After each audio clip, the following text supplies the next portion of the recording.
ছবি নিয়ে এবং শেখ মুজিবুর রহমানের ছবি নিয়ে তারা জায়গায় তারা একটি নীল নকশা তৈরি করেছে বাংলাদেশে অরাজকতা সৃষ্টি করার জন্য। সেই জায়গাটা থেকে আমরা বলতে চাচ্ছি যে ফ্যাসিস্ট সরকার দীর্ঘ 16টি বছর ধরে অন্যায় অত্যাচার জেল জুলুম সাধারণ মানুষের উপরে যে পরিমাণ নির্যাতন চালিয়েছে, তারা নৈতিকভাবে রাজনীতি করার নৈতিকতা হারিয়েছে।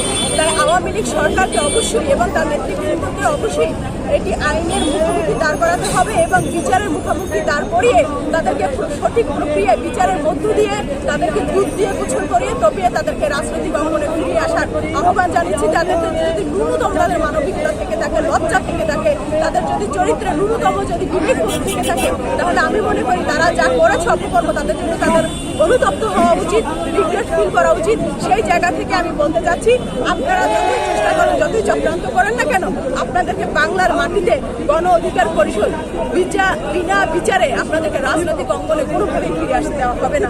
আপনারা অবশ্যই রাজনৈতিক একটি দল, অবশ্যই আপনারা পুরনো একটি দল, অবশ্যই আপনারা বিগত দিনে ক্ষমতায় ছিলেন।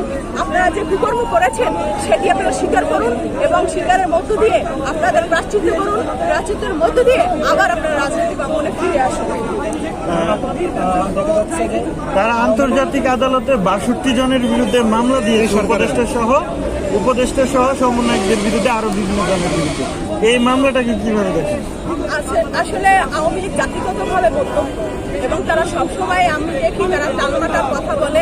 বিগত দিনে তাদের যে মন্ত্রী উপমন্ত্রী ছিল, এই যে পলক সাহেবের কথা বলেন, হাসান মোহাম্মদের কথা বলেন, কাবুয়া কাদেরের কথা বলেন, তাদের কথাই বলেন না কেন? আপনারা সবসময় দেখছেন যে তারা সকালে এক কথা, দুপুরে এক কথা, বিকেল তাদের সিদ্ধান্তের কোনো আসলে স্থিতিশীলতা নাই। সেই জায়গা থেকে আমি বলতে চাচ্ছি, যেখানে তারা দেশে মামলা করতে পারত, তারা সেখানে বিদেশে গিয়ে তারা মামলা করছে। বিদেশিদেরকে ভুলভাল বুঝিয়ে তাদেরকে নানাভাবে উস্কিয়ে আন্তর্জাতিকভাবে বাংলাদেশের মানকে ক্ষুণ্ণ করার জন্য একটি চক্রান্ত করছে। তবে তারা এটিতে সফল হবে না বলে আমরা আশ্বস্ত করছি। সারা দেশবাসীকে এবং গণমাধ্যমকে আমরা আশ্বস্ত করছি, তারা আন্তর্জাতিক ট্রাইব্যুনালে তারা আন্তর্জাতিক অঙ্গনে আদালতে যদি তারা মামলা করে থাকে এবং সেখানে অবশ্যই ঠিক এইভাবে 41 সালে যেমন তারা একটা প্ল্যান করেছে, তারা তো ফেলিওর হয়েছে, ঠিক তেমনিভাবে এই বিশ্ব আদালতে যে মামলা চলছে সেখানে তারা ফেলিওর হবে। কারণ তাদের কাছে কোনো তথ্য নেই এবং তাদের কাছে কোনো অভিযুক্ত কোনো ডকুমেন্টস নেই যেটা তারা অভিযুক্ত করতে পারে একজন ব্যক্তিকে বা 62 জন ব্যক্তিকে। যাই হোক, আমরা সর্বশেষ যেটি বলতে চাচ্ছি সেটি হচ্ছে কি, মামলা করার জন্য তাদের অধিকার রয়েছে।